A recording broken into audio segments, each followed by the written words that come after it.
So, student, we are going to deal with binomial noun. যখন আমরা and দিয়ে দুইটা নাউনকে যোগ করি, Rahim and Karim, Bangladesh and India, এভাবে যখন আমরা দুইটা নাউনকে এন্ড দিয়ে যোগ করি, তখন একত্রে এন্ড এর দুই পাশে দুইটা নাউন সহ একত্রে আমরা তাকে বাইনোমিয়াল নাউন বলে থাকি।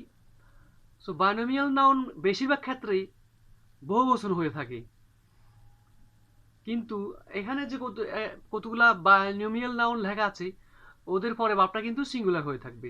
এটা হচ্ছে ইম্পর্টেন্ট।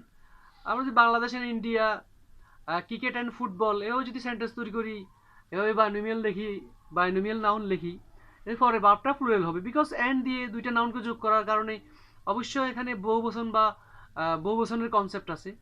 কিন্তু অনেক সময় দুইটা নাউন মিলে একটা নাউনের কনসেপ্ট, একটা কনসেপ্টের জন্ম হয়, তখন আমরা কিন্তু ওদেরকে আর প্লুরাল বলি না, আমরা তখন ওদেরকে সিঙ্গুলার বলে থাকি। যেমন ট্রেড অ্যান্ড কমার্স, ব্যবসা বাণিজ্য।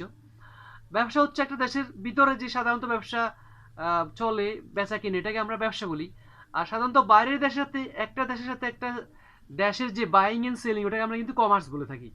তো ব্যবসা যদিও আন্ত বাণিজ্য হয়, কমার্স মানে যদিও বহি বাণিজ্যকে বোঝায়, কিন্তু একটা একটাকে হেল্প করে এবং দুইটা জিনিস মিলেই একটা জিনিস পূর্ণতা পায়, যার কারণে ট্রেড অ্যান্ড কমার্সের মতো কথাগুলো যখন আমরা ট্রেড অ্যান্ড কমার্স যদিও অ্যান্ড দিয়ে যোগ করি, কিন্তু আমরা তাদেরকে একটা কনসেপ্টে নিয়ে আসি এবং ভার্বটাকে সিঙ্গুলার ব্যবহার করি, সাবজেক্টটাকেও সিঙ্গুলার কনসেপ্ট মনে করে থাকি। সো এখানে আমরা দেখতেছি rice and curry, law and order, trade and commerce, slow and study, waste and field. যদিও এদেরকে আমরা অ্যান্ড দিয়ে যোগ করে লিখেছি এবং এদেরকে বহুবচনের মতো দেখাচ্ছে, কিন্তু তাদেরকে আমরা ইউনিক একটা নাউন ধরেই সেন্টেন্সে প্রয়োগ করতে হবে। সো প্রথমটা হচ্ছে রাইস অ্যান্ড কারি, অর্থ হচ্ছে ভাত তরকারি। ল অ্যান্ড অর্ডার অর্থ হচ্ছে আইন শৃঙ্খলা। ট্রেড অ্যান্ড কমার্স অর্থ হচ্ছে ব্যবসা বাণিজ্য। স্লো অ্যান্ড স্টেডি, ধীর স্থিরতা। ওয়াস্ট অ্যান্ড ফিল্ড অর্থ হচ্ছে আবর্জনা। সো এইভাবে বাইনোমিয়াল নাউন হচ্ছে অ্যান্ড দিয়ে যোগ করা দুইটা নাউনকে একত্রে বাইনোমিয়াল নাউন বলা হয়। In most cases binomial nouns are counted as plural, but in some certain cases we count them as singular. Let's start the application of these types of binomial noun in case of solving right from verbs.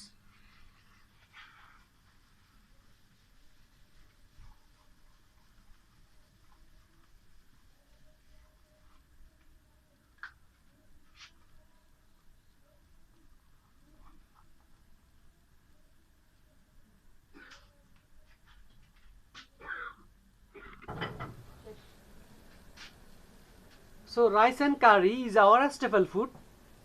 Uh, rice and curry is our staple food. Trade and commerce heavily depends on transportation system. Waste and filth pollutes the environment.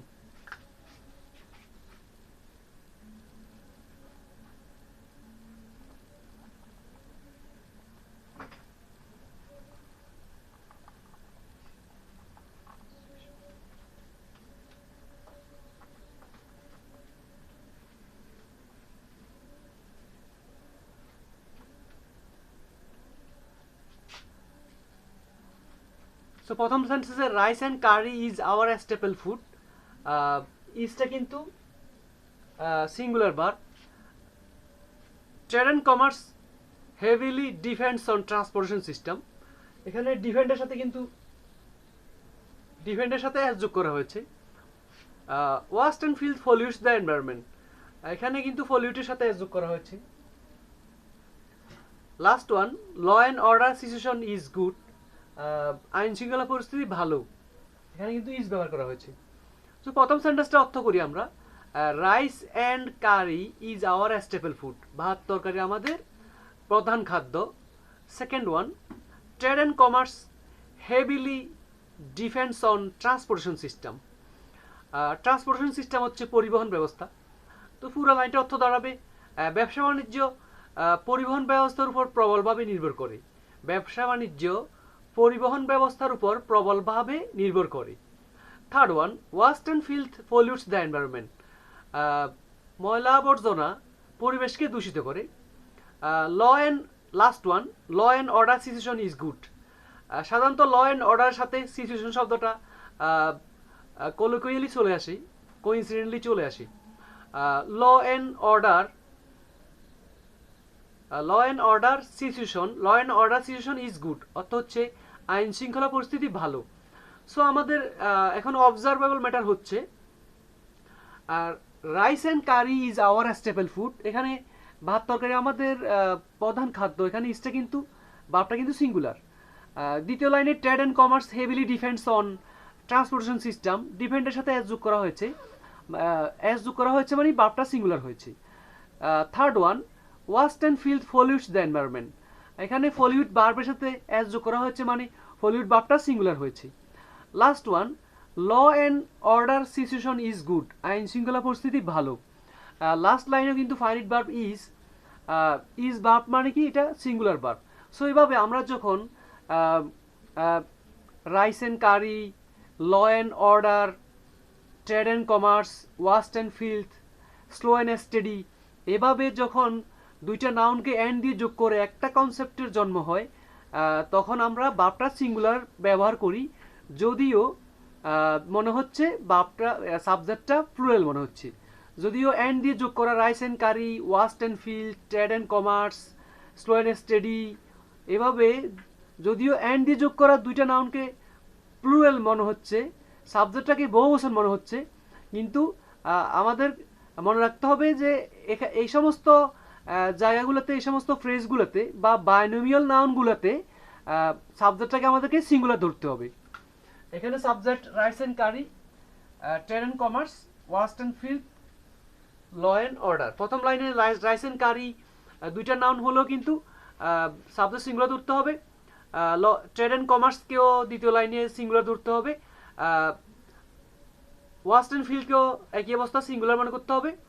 লাস্টে law and অর্ডারকে কিন্তু আমাদের কি করতে হবে, singular মনে করতে হবে, কারণ এই সমস্ত জায়গাগুলোতে, এই সমস্ত ক্ষেত্রগুলোতে দুইটা নাউন মিলে একটা সেন্স, একটা কনসেপ্টের একটা ধারণার জন্ম হয়, যার কারণে নাউন প্লুরাল মনে হলো সিঙ্গুলার নাউন ধরতে হবে, এবং এই সমস্ত নাউন যখন সাবজেক্ট আকারে কাজ করবে সাবজেক্টটাকে সিঙ্গুলার মনে করতে হবে, এবং এদের পরে ভার্বটাও সিঙ্গুলার হবে। কিন্তু অন্যান্য কিছু ক্ষেত্র আছে, যেমন